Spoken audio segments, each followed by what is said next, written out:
The Rise and Fall of Âu Lạc, The Legacy of Nguyen Vuong, Overview of Ancient Vietnam before the establishment of Âu Lạc. Before the formation of Âu Lạc, ancient Vietnam was a land shaped by diverse cultures, tribes, and a long-standing tradition of community life. The earliest known period of Vietnamese civilization can be traced back to the Đông Sơn culture, which thrived between 700 BC and 100 AD. The people of the Đông Sơn were skilled artisans and farmers, known for their bronze casting techniques, especially the iconic Đông Sơn drums, beautifully decorated symbols of power, spirituality, and social cohesion. The Red River Delta, located in the north of present-day Vietnam, was the cradle of early civilization in the region.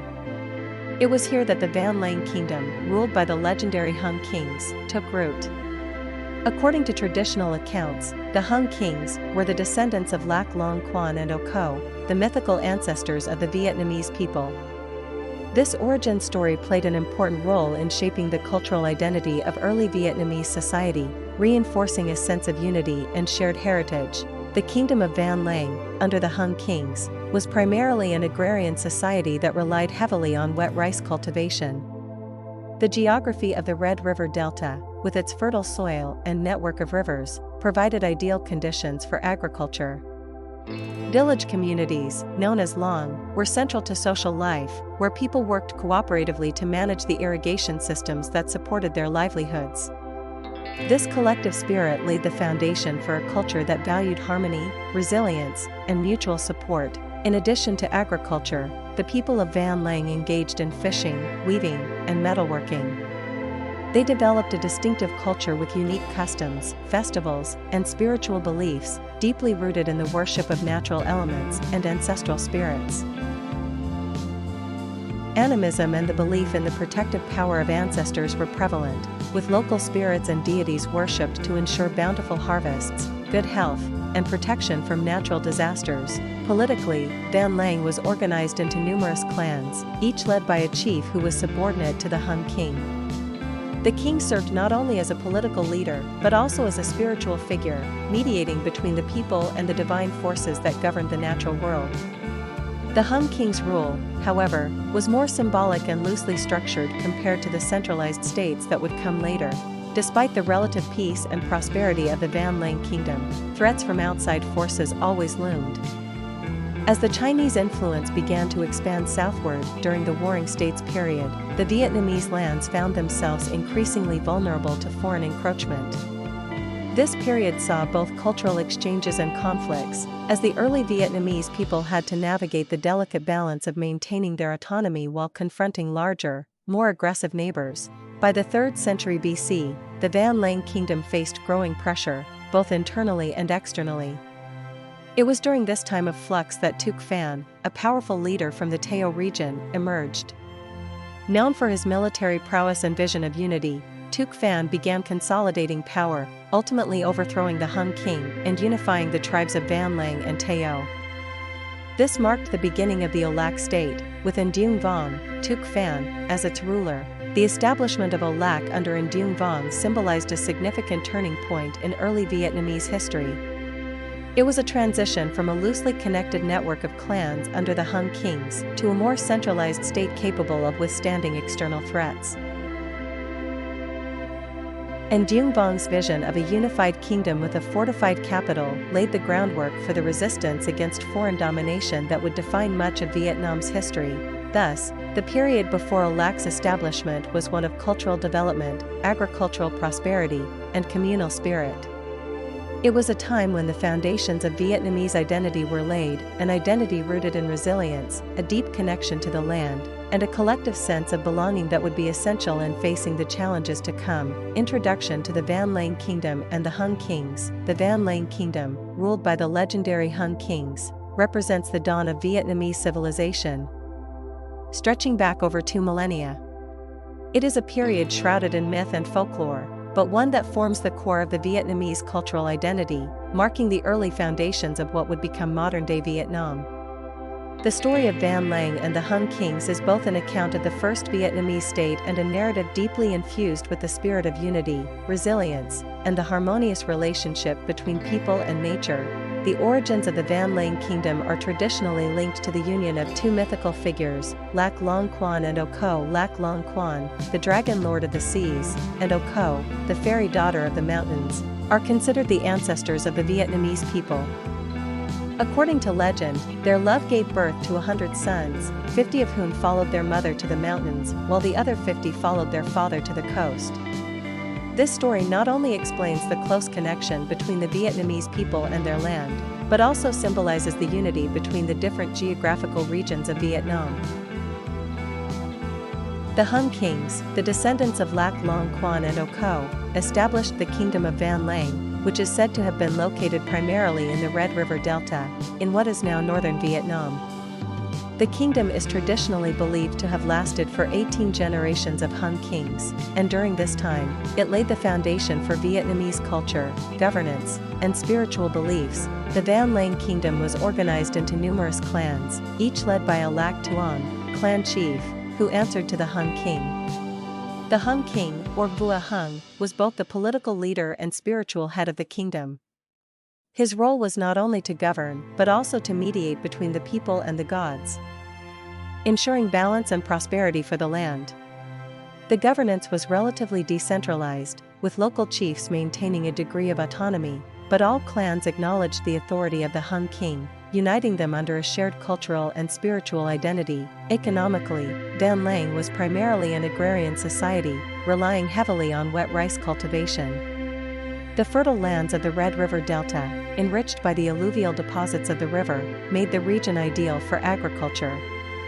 The people of Van Lang developed sophisticated irrigation systems to support rice farming, which required a collective effort that fostered a sense of community and cooperation. This agricultural base not only provided food security, but also played a crucial role in shaping the social structure of the kingdom. In addition to agriculture, the people of Van Lang were skilled in metalworking, pottery, and textile production. The Đông Sơn culture, which thrived during the Van Lang period, is particularly famous for its bronze drums.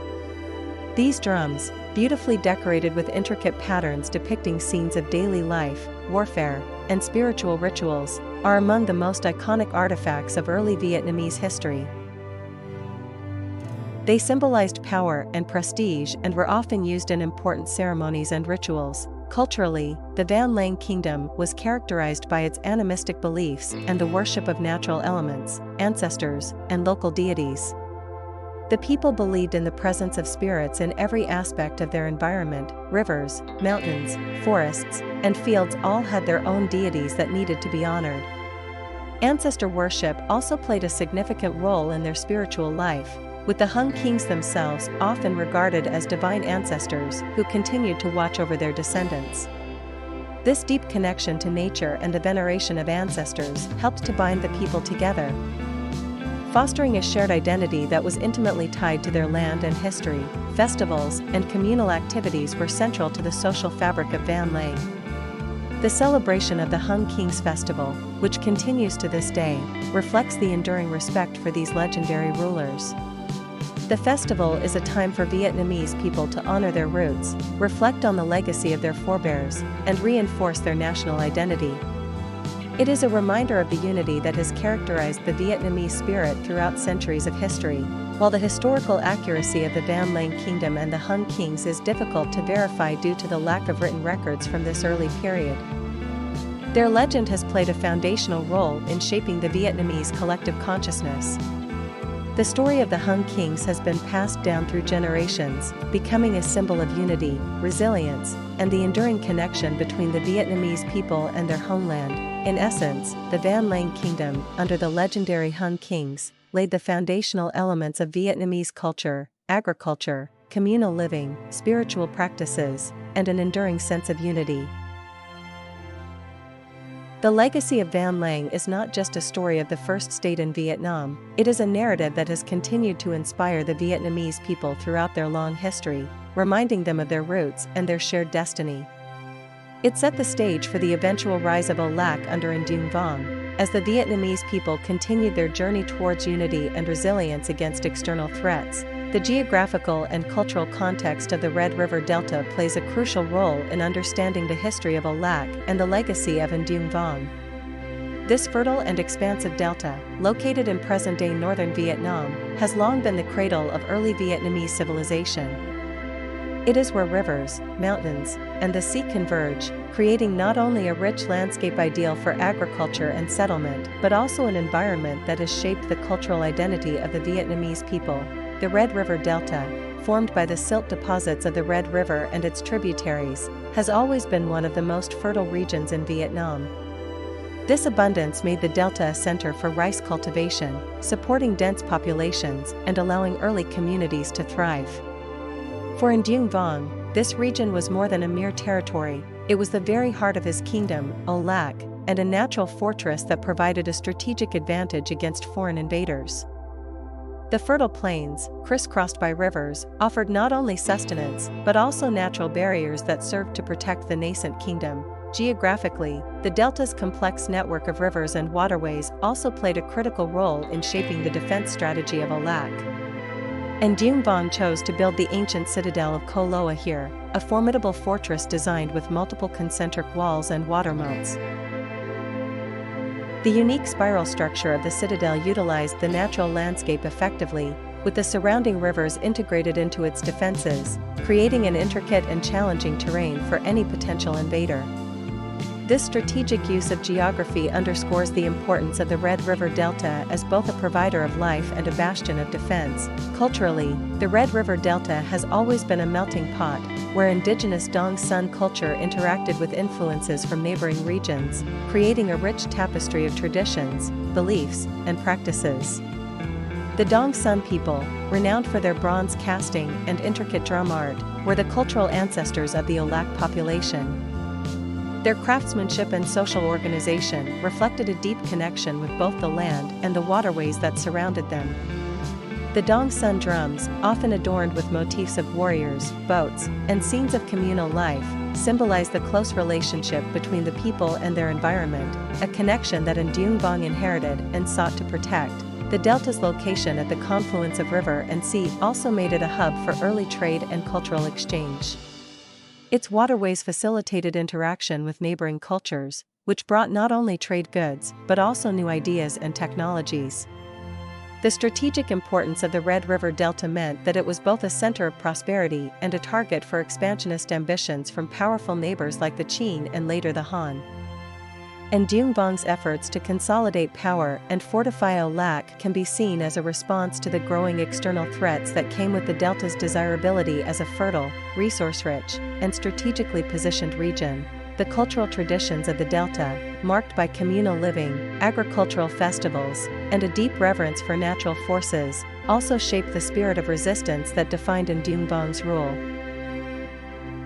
His story, including the construction of Co Loa Citadel and the eventual betrayal leading to the kingdom's fall, is steeped in the folklore and collective memory of the people of the Red River Delta. The tale of the golden turtle, the enchanted crossbow, and the tragic demise of the princess, My Chow speaks to the deep-rooted belief in the interplay between human destiny and the supernatural, a belief that has been nurtured by the fertile and mystical land of the Delta. Thus, the Red River Delta was not just a backdrop to the rise and fall of Âu Lạc, it was an active participant in the kingdom's history. Its geography provided the means for sustenance, defense, and resilience, while its cultural heritage forged a connection between the land and its people, a connection that Nguyen Vong sought to embody and defend. The legacy of Âu Lạc and its legendary king remains an enduring symbol of the Vietnamese people's deep ties to their land, their ingenuity in utilizing their environment, and their unwavering spirit in the face of adversity. The Red River Delta, with its rich soil and intricate waterways, is where the story of Nguyen Vong and the Kingdom of Âu Lạc took root, a legacy that continues to resonate in the cultural consciousness of Vietnam to this day.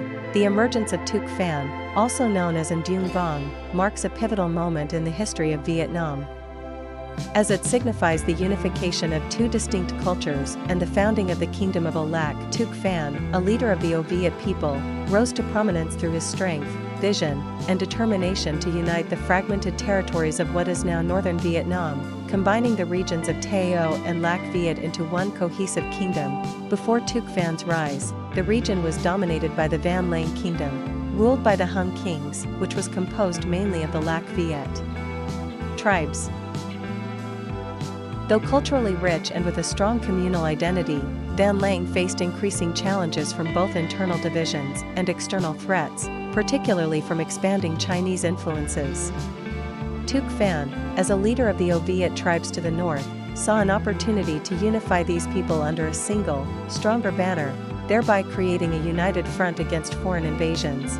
Tuc Phan's emergence as a leader was marked by his military prowess and his ability to bring together different groups for a common cause. It is believed that Tuc Phan led his forces in a campaign against the Hùng Kings, ultimately gaining control and bringing an end to the rule of the Hùng dynasty. With the establishment of Âu Lạc, Tuc Phan declared himself Ndung Vong, symbolizing the birth of a new kingdom built upon the foundations of both Oviet and Lạc Viet cultures. This unification was crucial not only for consolidating territory but also for merging the cultural practices and traditions of these groups, laying the groundwork for a shared national identity, and Ndung Vong's leadership was characterized by a strong vision for a united and fortified state. One of his greatest achievements was the construction of the fortified citadel of Co Loa, located in present-day Hanoi. Co Loa was no ordinary citadel. Its construction represented an ambitious feat of engineering and defense. Intended to protect the fledgling kingdom from the mounting threats posed by the Qin dynasty from the north. The spiral structure of the citadel, surrounded by multiple layers of moats and walls, demonstrated Ndung Vong's understanding of both military strategy and the importance of the geography of the Red River Delta. His decision to construct Co Loa reflected his goal to create not just a seat of power but a symbol of resilience and unity for Âu Lạc. And Ndung Vong's vision extended beyond military fortification. He also sought to develop a centralized governance system that could effectively administer the newly united lands of Âu Lạc. This attempt at centralization, while not entirely successful in the long term, reflected a significant step towards state building in the early history of Vietnam. And Ndung Vong's rule emphasized the need for strong leadership to face external threats, a theme that has resonated throughout Vietnam's history. However, the emergence of Ndung Vong and his legacy was ultimately marked by the fall of Âu Lạc. Despite his efforts to strengthen the kingdom, external pressures from the newly unified Han China were relentless. Âu Lac's strategic position made it a target for Chinese expansion. And Ndung Vong's reliance on the mythical crossbow, said to be gifted by a golden turtle, represented both the kingdom's ingenuity and its vulnerability. The subsequent betrayal of his daughter Mai Chao and the loss of the sacred crossbow to the invader Tru De led to the downfall of Âu Lạc and the absorption of the territory into the Nanui kingdom. Despite the tragic end, the emergence of Tuc Phan as Ndung Vong left a lasting legacy. He was a unifier, a leader who sought to forge a strong, independent kingdom in the face of foreign threats. His efforts to unify and protect Âu Lạc are remembered as a significant chapter in the formation of Vietnamese cultural identity. The story of Ndung Vong, his achievements, and his eventual fall embodies the themes of resilience, unity, and the struggle for independence that have become cornerstones of Vietnamese history and consciousness. His rise laid the groundwork for future resistance against foreign domination, inspiring generations with the spirit of a leader who dared to dream of a united and sovereign land. The unification of Văn Lang and Teo to form Âu Lạc is a defining chapter in early Vietnamese history, highlighting the ambition and vision of Tuc Phan, who later became known as Ndung Vong. This unification brought together two culturally distinct regions, creating a more powerful and cohesive entity capable of resisting external threats and laying the foundation for a stronger sense of national identity. Before unification, Văn Lang was the oldest known state of the Vietnamese people, ruled by the legendary Hùng Kings. It was composed primarily of the Lạc Viet tribes, who inhabited the fertile Red River Delta. Văn Lang had a relatively decentralized governance system, relying heavily on tribal alliances, and while its culture flourished, its political and military structure remained vulnerable to external attacks, especially as expansionist ambitions from neighboring powers, like China, began to grow. To the north and west of Văn Lang lay Teo, a region inhabited by the Oviet people. The Oviet tribes were known for their strength and resilience, living in the mountainous areas and valleys that provided natural fortifications against invasion. Tuc Phan, a leader among the Oviet, rose to prominence as both a warrior and a visionary, with ambitions of unifying the disparate regions into a single, stronger kingdom that could effectively resist external powers. Particularly the threat from the expanding Qin Empire, the unification process was not without conflict. Tuc Fan led his forces against Van Lang, eventually conquering the kingdom and bringing the rule of the Hùng Kings to an end. However, this conquest was more than a simple military takeover. It symbolized a transformative moment where the cultural strengths of both regions were brought together to forge a new kingdom, named Âu Lạc. This name itself reflected the merging of the Âu Viet and Lạc Viet, representing a new era where the combined strengths of both peoples would serve as the foundation of the state. Âu Lạc was thus born as a united entity, encompassing the fertile plains of the Red River Delta and the mountainous regions of Tao, which provided a strategic advantage for defense. This union allowed for a more centralized governance structure, aimed at strengthening military capabilities and administrative cohesion. Under Ndung Vong, Âu Lạc saw the construction of the fortified Ko Loa citadel, which stood as a symbol of unity and resilience. The spiral structure of Ko Loa, with its sophisticated system of walls and moats, reflected in Ndung Vong's strategic vision of creating a defensible heart for the kingdom, where both Âu Viet and Lạc Viet could find protection. Culturally, the unification also led to a blending of traditions, customs, and beliefs. The Âu Viet, who were accustomed to living in mountainous terrains, brought with them knowledge of fortifications and guerrilla tactics, which complemented the agricultural expertise and spiritual customs of the Lạc Viet. This integration resulted in a more diverse and enriched culture, where the traditions of ancestor worship, communal festivals, and agricultural rites were maintained while being fortified by the military strength and resilience of the Âu Viet. The unification of Van Lang and Tao into Âu Lạc marked a significant step towards creating a unified identity among the people of the region. It allowed for a greater level of political and social cohesion, which was crucial in the face of external pressures from the north. The emergence of Âu Lạc as a united kingdom under Ndung Vong was a powerful statement of resilience and a clear desire for autonomy. It showed that the people of the Red River Delta and surrounding highlands were not merely disparate tribes, but part of a larger collective with the capacity to stand against foreign threats. Despite the eventual fall of Âu Lạc to the forces of True Da, the unification led by Ndung Vong left an indelible mark on the history of Vietnam. It demonstrated the possibility of unity in the face of adversity, a theme that would resonate through the country's history for centuries to come. The legacy of Ndung Vong, and the unified kingdom of Âu Lạc, continues to be celebrated as a symbol of courage, vision, and the unyielding spirit of a people determined to defend their land and preserve their identity. The unification of Van Lang and Tao was not merely a political act, it was the birth of a collective spirit that would endure, serving as an inspiration for future generations in their struggle for independence and unity. The strategic establishment of Ko Loa Citadel as the capital of Âu Lạc stands as one of the most remarkable achievements of Ndung Vong, reflecting his vision and determination to create a fortified and enduring seat of power. Ko Loa, located in present-day Hanoi, was not just a symbol of political authority, it was a critical defensive structure designed to safeguard the newly unified kingdom of Âu Lạc from external threats, particularly the expanding forces of the Qin dynasty. After the unification of Van Lang and Tao to form Âu Lạc, Ndung Vong faced the challenge of securing the kingdom against the increasingly aggressive advances from the north. He recognized the need for a formidable defense that could protect his people and ensure the stability of his rule. The decision to establish Ko Loa as the capital was a strategic one, leveraging both the geographical features of the Red River Delta and the innovative defensive designs of the era. Ko Loa Citadel was constructed in a unique spiral shape, with 3 concentric layers of walls and moats that created an intricate system of defense. The layout of the citadel was not only intended to confuse and hinder invading forces, but also served as a testament to the ingenuity and sophistication of Âu Lac's early engineering capabilities. The spiral design symbolized strength and resilience, creating multiple layers that attackers would have to breach, each more challenging than the last. The outer walls and moats were strategically connected to natural water sources, which could be flooded to further complicate enemy advances, transforming the landscape into an elaborate defensive maze. Geographically, Koh Loa's location in the Red River Delta provided significant advantages. The delta's fertile plains allowed for abundant agriculture, which ensured a stable food supply for the population residing in and around the citadel. The proximity to rivers and waterways also facilitated transportation and communication, which were vital for both governance and military coordination.